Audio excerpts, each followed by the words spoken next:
Hello students, good afternoon. आप सबों का हमारे यूट्यूब चैनल में हार्दिक स्वागत है। चलिए आज पढ़ते हैं बीजगणित में गुणनखंड के विषय में। तो हमारा एक सवाल ये है x square minus 12x plus 35 का गुणनखंड ज्ञात करना है। ठीक है, तो सबसे पहले आप ये देखें कि यह जो बहुपद देख रहे हैं वो किस प्रकार का बहुपद है। तो ये बहुपद केवल एक चर में है। देखिए इसमें एक ही प्रकार की चर राशि x प्रयुक्त हुई है। ठीक है, तो एक चर में ये तीन पद वाला द्विघातीय बहुपद है, क्योंकि इस बहुपद का सर्वाधिक घात जो है वो क्या है, 2 है। ठीक है, तो इसका गुणनखंड हम लोग कैसे ज्ञात करेंगे। तो याद रखिएगा, जब भी आपको एक चर में तीन पदों वाला कोई द्विघातीय बहुपद या फिर कह सकते हो क्वाड्रेटिक पॉलिनोमियल्स का गुणनखंड करने के लिए कहा जाए, तो आप सबसे पहले क्या करेंगे, दिए गए बहुपद को मानक रूप या स्टैंडर्ड फॉर्म में लिख लेंगे। और आप कहेंगे कि बहुपद का मानक रूप क्या होता है। तो बहुपद का मानक रूप में बहुपद के जो पद होते हैं या टर्म्स होते हैं उनको चर मान के घातांकों के घटते क्रम या अवरोही क्रम में सजाया जाता है। जैसे यहाँ चर राशि x का घात 2 दिख रहे हो, उस प्रकार से दूसरे पद में x का घात यहाँ पर कुछ नहीं मतलब 1 है, और तीसरा पद 35 में तो x है ही नहीं। तो अगर आप चाहेंगे समझने के लिए तो x का पावर 0 लगा सकते हैं। तो यहाँ जो घात देख रहे हैं ये घात को देखिए आप घटते क्रम या डिसेंडिंग ऑर्डर में है। जैसे 2 से छोटी राशि है 1 से छोटी राशि है 0। ठीक है, यानी यह बहुपद पहले से ही मानक रूप में लिखा हुआ है, इसको मानक रूप में और लिखने की आवश्यकता नहीं होगी। लेकिन कई बार ही ऐसा होता है कि वह मानक रूप में नहीं लिखे होते हैं, तो उस स्थिति में पहला काम जो आप लोग को करना चाहिए वो करना चाहिए कि उनके पदों को हम चर राशि के घात के घटते क्रम में लिख लेंगे। ठीक है, यानी बहुपद को मानक रूप में लिख लेंगे, उसके बाद गुणनखंड करेंगे। ठीक है, और ये जो तरीका बता रहे हैं वो किनके लिए है, तीन पद वाला एक चर में तीन पद वाला द्विघातीय बहुपद के लिए ही ये तरीका फ्लो करना है। ठीक है, समझ गए। तो चलिए इसका गुणनखंड ज्ञात करते हैं। तो सबसे पहले आप लोग क्या कीजिएगा, इसमें जो पहला पद है 2 घात वाला पद उसको ज्यों का त्यों रखेंगे। ये दूसरा पद का जो चिन्ह है उसे ज्यों का त्यों रखेंगे, और यहाँ जो x का गुणांक देख रहे हो जो कि अचर राशि के रूप में 12 है, उसे आप छोटी ब्रैकेट से घेर देंगे। ठीक है, केवल 12 को घेरेंगे, लेकिन उनके साथ जो चर राशि गुना के रूप में है उसे और उनका जो चिन्ह है उसे बाहर रखेंगे। ठीक है, छोटे ब्रैकेट के बाहर में रखेंगे। अब प्लस 35 को 35 रख देंगे। ठीक है, अब अगला प्रोसेस क्या करना है, इसका पहला पद और लास्ट वाला जो पद है वह आपका ज्यों का त्यों चलता रहेगा। पूरा खेल केवल बीच वाले पदों का है। तो एक्स स्क्वायर कर दोगे माइनस के माइनस 12 को ऐसा 2 टुकड़ा करना है कि उन दोनों टुकड़े को जोड़ने पर या घटाने पर 12 या 12 आना चाहिए, और साथ ही साथ में उन दोनों टुकड़ों को अगर परस्पर गुणा करें, एक दूसरे से गुणा करें, तो उस स्थिति में वो एक्स स्क्वायर का गुणांक कुछ नहीं बने 1, और तीसरे पद यानी अचर राशि के रूप में जो गुणांक है 35 उनके गुणनफल के समान होना चाहिए। तो 1 और 35 का गुणनफल कितना होगा, 35 हो जाएगा। ठीक है, तो आप 12 को ऐसे 2 टुकड़े में बांटने की व्यवस्था करें कि वहां पर जोड़ने पर 12 और उन दोनों टुकड़े को गुना करने पर 35 प्राप्त हो जाए। तो इसके लिए आप लोग क्या करेंगे, प्रथम पद का जो गुणांक की राशि है 1 और अंतिम पद की गुणांक की राशि 35 उनको गुना करके उनका गुणनफल पहले प्राप्त कर लेंगे। ठीक है, और उसके बाद प्राप्त गुणनफल का अभाज्य गुणनखंड रूप या फिर प्राइम फैक्टराइजेशन फॉर्म आप प्राप्त करेंगे। तो आप लोग अभाज्य गुणनखंड के विषय में जानते होंगे। तो इस 35 की राशि को सबसे छोटी अभाज्य राशि 2 से अगर विभाजित करने की कोशिश करेंगे तो विभाजित नहीं होगी, तो अगली अभाज्य राशि जो है वो 3 बनती है, और 3 से भी 35 की राशि पूर्णतः विभाजित नहीं होती है, पूरी विभाजित नहीं होती है। फिर अगली अभाज्य राशि 5 की होती है, और 5 से विभाजित करने पर ये 7 बार में पूरी विभाजित हो जाती है, भाग लग जाती है। अब साइन 7 की राशि को देखिए, वो खुद एक अभाज्य राशि है, इसलिए इसके और टुकड़े नहीं हो सकेंगे।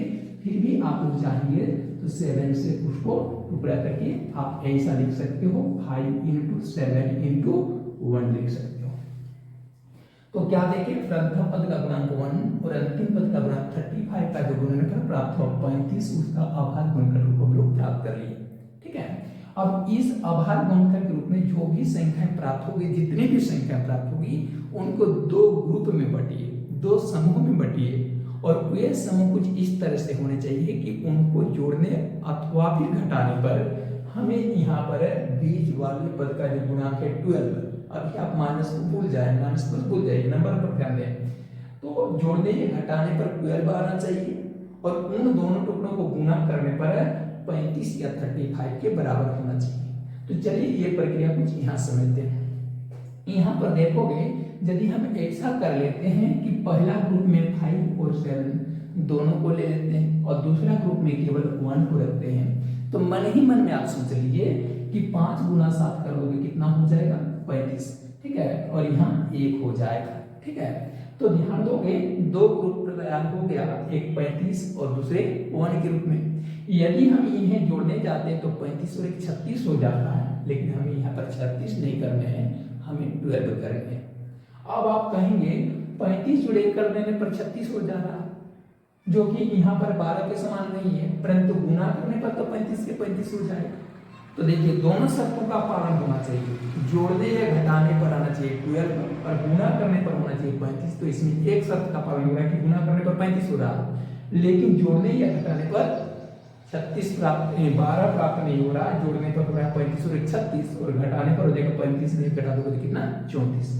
लेकिन ना तो हमको यहाँ पर 34 करना है, ना 36 करना है, इसलिए हम लोग का ये जो ग्रुप है वो ठीक ठाक नहीं है।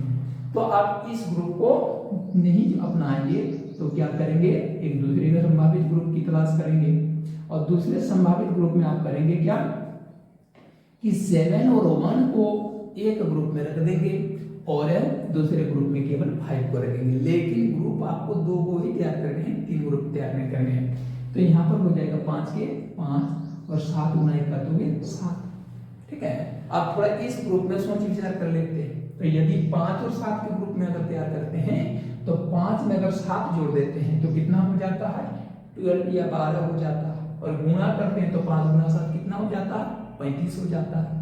ठीक है, यानी हम लोग का ये जो ग्रुप है वो ठीक ठाक है, सुइटेबल ग्रुप है। जोड़ते हैं तो कितना हो जाता, तो 12 हो जाता, जो बीच की राशि के समान है, और वे दोनों राशि को यानी 5 और 7 को गुणा कर देते हैं तो कितना हो जाता है, 35 हो जाता है, जो कि प्रथम पद का गुणांक 1 और अंतिम पद का गुणांक यानी अचर राशि के गुणांक के गुणनफल के समान है। ठीक है, तो ये ग्रुप ठीक ठाक है। तो हम लोग 12 नहीं लिखकर उसको 2 टुकड़े में बांट देते हैं और लिखते हैं 5 + 7। याद रखिएगा, माइनस नहीं करेंगे, माइनस करने पर कितना हो जाएगा, 5 में 7 घटा दोगे तो -2 हो जाएगा, तो हमको तो -2 नहीं करना है, 12 करना है, इसलिए हम लोग प्लस की तरफ बढ़ रहे हैं। फिर x को जो का त्यों रख दोगे, +35 को जो का त्यों रख दोगे। ठीक है, आप क्या करना है, फिर से अगर जोड़ना चाहेंगे तो फिर से कहाँ हो जाएगा, 5 और 7 12 हो जाएगा, 12 में x कर दो, 12 हो जाएगा, बाकी पदे जो है त्यों हो जाएगा। ठीक है, तो अब क्या करोगे, x के x² माइनस के माइनस। अब इसको क्या करना, देखिए ब्रैकेट के अंदर में इसे 2 पद मानिए और दोनों पदों के साथ देखिए x को क्या करना है, गुणा करना है। यहाँ पर देखिए 5 + x इनटू कह रहा है x, 5 + 7 इनटू कह रहा है x, तो उस स्थिति में 5 की राशि एक बार x से गुना होगी और +7 की राशि एक बार x से गुना होगी। तो चलिए उसको गुना करते हैं। तो 5 का चिन्ह क्या है, प्लस है, 7 का चिन्ह प्लस, तो देख ही रहे हो, तो प्लस इनटू प्लस प्लस हो जाएगा और 5 × x कर दोगे तो 5x हो जाएगा। उसी तरह से +7 के साथ जब x करना होगा तो प्लस इनटू प्लस प्लस और 7 × x कर दोगे 7x हो जाएगा। ठीक है, अब प्लस क्या कर दोगे, 35 जैसे कि वैसे ही उतार दोगे जो काफी हो। अब क्या करने हैं, उसके अगले बिंदु में x² के x², फिर इनका भी ब्रैकेट खोल देना है। याद रखिएगा, यहाँ छोटी ब्रैकेट के अंदर +5x और +7x के बीच में जोड़ का काम हो सकता है, क्योंकि वे समान पद या इक्वल टर्म्स के उदाहरण हैं, लेकिन होने के बावजूद भी आप उसे जोड़ेंगे नहीं तो उनका गुणनखंड इस विधि से संभव नहीं हो पाएगा। ठीक है, तो उसको अलग अलग ही रहने देंगे। फिर इनका ब्रैकेट तोड़ोगे तो चिन्हों का गुना होगा, minus into plus minus 5x के 5x, फिर minus into plus minus 7x के 7x प्लस 35। ठीक है, तो क्या देखें हम लोग प्रश्न में दिया हुआ जो तीन पदों का बहुपद था वो अब टूट चुका है 1 2 3 4 पदों में।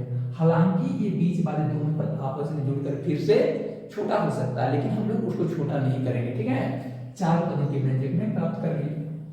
ठीक, तो याद रखिएगा अधिकांश टीचर या जानकार जो विद्यार्थियों को बताते हैं वो सीधे की सीधे क्या करते हैं कि ये 3 लाइन नहीं लिखकर डायरेक्टली यहाँ से आपको जंप करा के इस लाइन पर ले आते हैं। तो नए नए जो विद्यार्थी होते हैं उनको ये बात समझ में नहीं आती कि -12x को -5x -7x में किस प्रकार से तोड़ दिया गया है। ठीक है, वो आपको समझाएंगे -12x को अगर तोड़ेंगे तो -5x -7x कर सकते हैं, क्योंकि फिर से जोड़ोगे तो -12x हो जाएगा। लेकिन अधिकांश जो विद्यार्थी को ये बात समझ में नहीं आती कि -5x और -7x करने पर तो -12x हो जाएगा, लेकिन अगर कोई कह देंगे तो -10x -2x करने से भी तो -12x हो जाएगा। तो क्या इसको -12x के बदले में -10x -2x कर देने से ये सवाल तैयार होगा? नहीं होगा। तब वो कहेंगे कि नहीं ऐसा नहीं हो सकता। तो क्यों नहीं हो सकता है, ये मेथड यहाँ पर आप लोग को समझ में आ जाएगा।